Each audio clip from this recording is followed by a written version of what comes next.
Sylvie Vartan, chanteuse et actrice française emblématique, a conquis le cœur de millions de personnes dans les années 60 et 70 grâce à ses performances éblouissantes et à son style unique. Femme de passion, de résilience et de transformation, elle reste une figure incontournable de la scène musicale française. Si ce n'est pas encore fait, pensez à vous abonner pour découvrir d'autres parcours bouleversants d'icônes inoubliables. Elle a un jour déclaré : « J'ai toujours pensé que la vie consiste à se réinventer constamment, quels que soient les défis. » À plus de 80 ans, cette phrase prend tout son sens en regardant le chemin parcouru par celle qui, enfant, fuyait un pays en crise pour renaître ailleurs, et devenir un symbole. Georges Varartan, son père, est né en 1912 à Champignol. D'origine arménienne, il est attaché de presse à l'ambassade de France en Bulgarie. En 1936, il épouse Ilona Mayer, née en 1914. Ensemble, ils donnent naissance à Sylvie le 15 août 1944 à Iskretz, en Bulgarie. À seulement 7 ans, Sylvie fait ses débuts dans le film Sous le joug, dirigé par un proche de la famille. Une expérience fondatrice qui éveillera en elle un amour profond pour les arts. Mais l'enfance de Sylvie se déroule dans un climat politique tendu. La Bulgarie devient de plus en plus hostile, contraignant la famille à émigrer en France en décembre 1952. À Paris, tout est à recommencer. Georges devient comptable, et les enfants doivent s'adapter à une culture, une langue et une société nouvelle. Mais Sylvie et son frère se montrent brillants et résilients. L'adolescente garde cependant une nostalgie profonde de sa terre natale. Bien des années plus tard, Sylvie confiera : « Je retourne en Bulgarie pour récupérer l'autre moitié de mon cœur resté là-bas. » En 2014, elle revient à Sofia pour son 3e concert dans le Grand Palais National de la Culture. À cette occasion, elle évoque avec émotion son lien indélébile avec son pays d'origine. Elle confie vouloir s'éloigner des récitals sobres qu'elle donnait autrefois pour revenir à une ambiance plus rythmée, entre country et rock. Sa volonté de faire revivre sa musique n'est pas anodine. En 1990, lors de son premier retour en Bulgarie après l'exil, elle avait été bouleversée. La maison de son grand-père était restée debout, mais le pays, lui, semblait avoir sombré. Ce choc la pousse à créer la fondation Sylvie Vartan pour la Bulgarie, qui équipe plusieurs hôpitaux en matériel médical destiné aux nouveau-nés prématurés. Elle soutient également la restauration de 2 icônes religieuses présentées au musée de Sofia. En février 2023, elle témoigne à nouveau dans un livre de Nathalie Lévillé, revenant sur la douleur de l'exil et de la séparation d'avec son grand-père. Cette perte, ancrée profondément en elle, fait partie des nombreuses épreuves qui ont façonné sa vie. Parmi ses blessures, 2 accidents de voiture marqueront son existence à jamais. Le premier, en 1968, est un drame absolu. Ce jour-là, Sylvie quitte précipitamment la maison de Johnny Hallyday à Grosrouvre pour un rendez-vous à Paris. Elle hésite à emmener son fils David, mais finit par le confier à sa grand-mère. En partant, elle garde l'image de son fils emmitouflé dans un manteau et un bonnet bleu ciel. Ce sera l'une des dernières images claires de cette journée. Accompagnée de sa meilleure amie Mercé et de son ami Talgoya, elle prend la route dans une Ford OSY jaune. Sur la départementale de Bois d'Arcy, leur voiture est percutée par une Peugeot 404. Le choc est terrible. Sylvie est grièvement blessée, menton ouvert, bras cassés, traumatisme crânien. Dans la panique, elle affirme à la police que David était avec elle.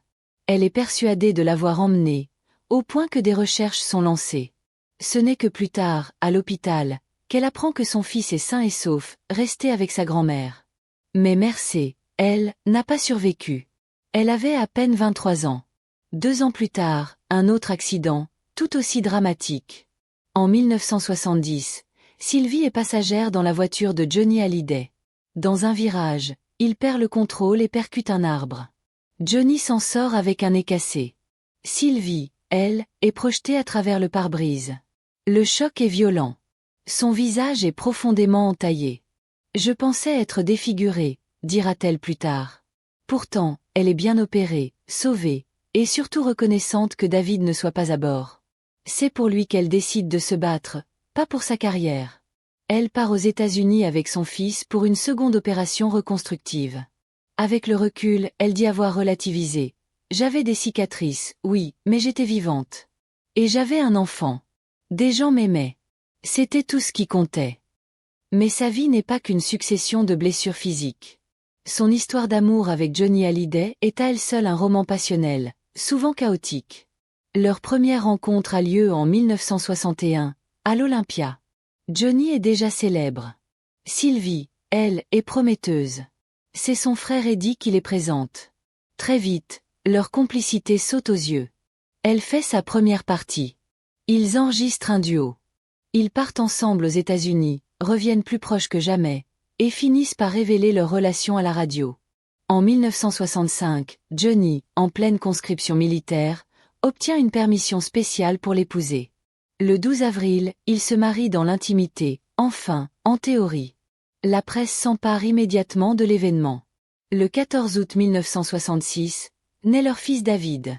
Mais à peine a-t-il vu le jour que Johnny part pour un gala en Italie. L'éloignement, les rumeurs, la pression médiatique, tout pèse sur leur jeune couple. En 1967, Johnny craque, épuisé, menacé par le fisc, il tente de mettre fin à ses jours. Sauvé de justesse, il est soutenu par Sylvie, qui décide de lui offrir une seconde chance. L'année suivante, le couple est de retour à l'Olympia. Mais leur union est une montagne russe. Disputes, réconciliations, collaboration artistique, jusqu'au prochain coup dur. En 1969, un nouvel accident de voiture. Sylvie est grièvement blessée. Elle subit de lourdes opérations pour retrouver son visage. Mais le vrai choc viendra plus tard. En 1970, Johnny entame une liaison avec la choriste Nanette Workman. Cette infidélité dévaste Sylvie. Le chanteur admet plus tard: « Ma relation avec Nanette était autodestructrice. J'ai essayé de reconquérir Sylvie, sans succès. J'étais allé trop loin. » Le couple finit pourtant par se réconcilier un an plus tard. Malgré les blessures profondes, ils tentent une nouvelle fois de reconstruire leur relation. En 1973, ils décident de collaborer à nouveau artistiquement. Mais l'équilibre est fragile.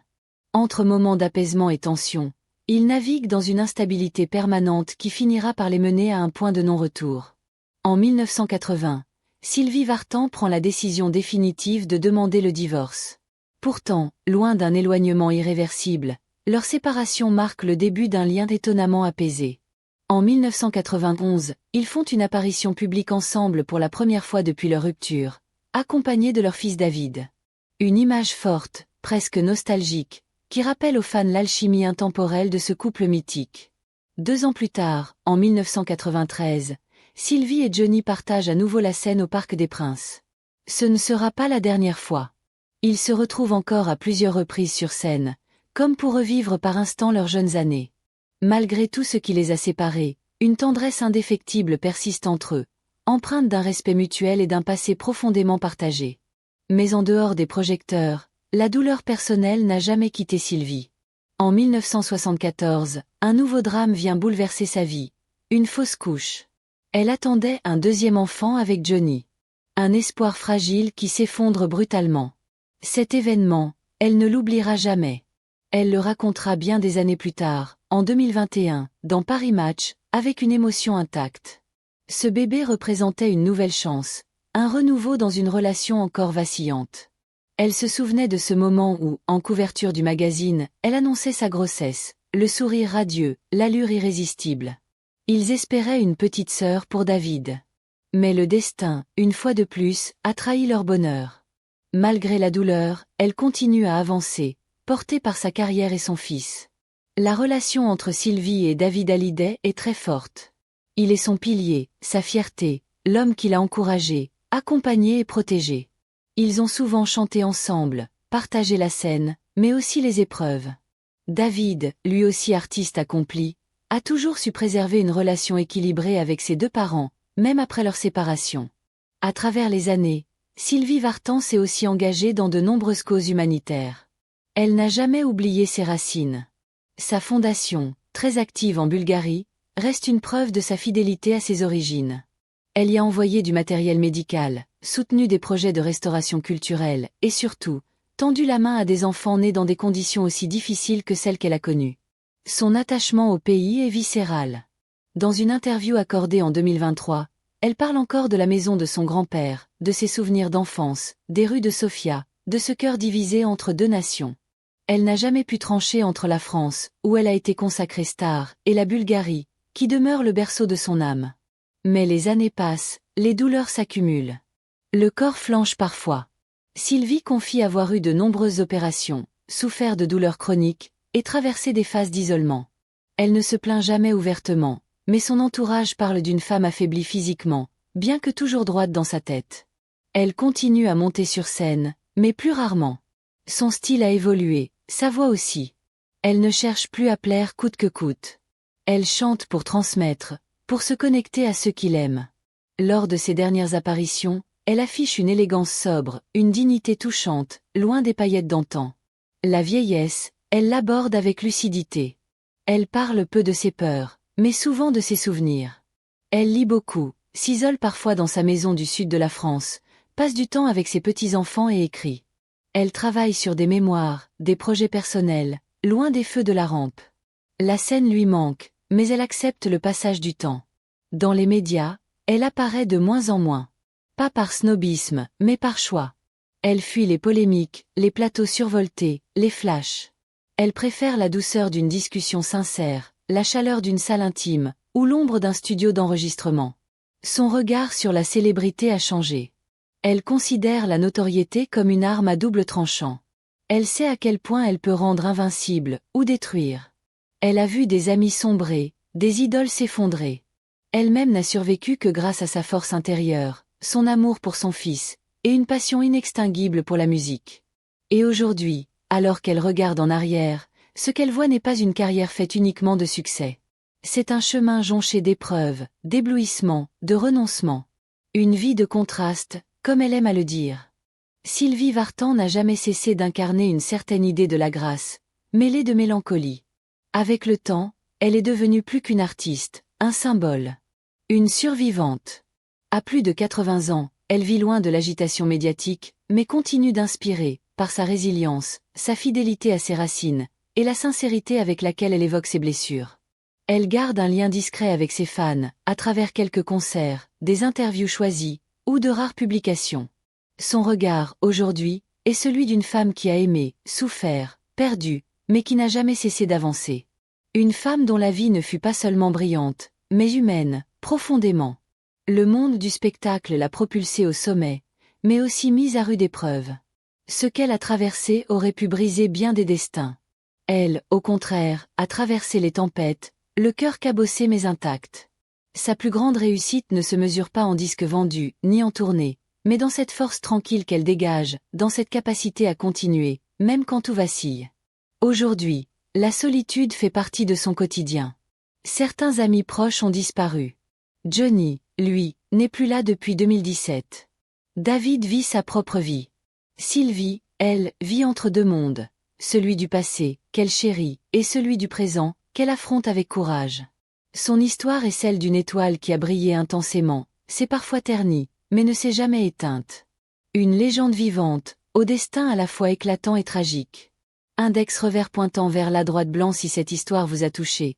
N'oubliez pas de vous abonner pour ne pas manquer nos prochaines vidéos sur les figures emblématiques de notre époque.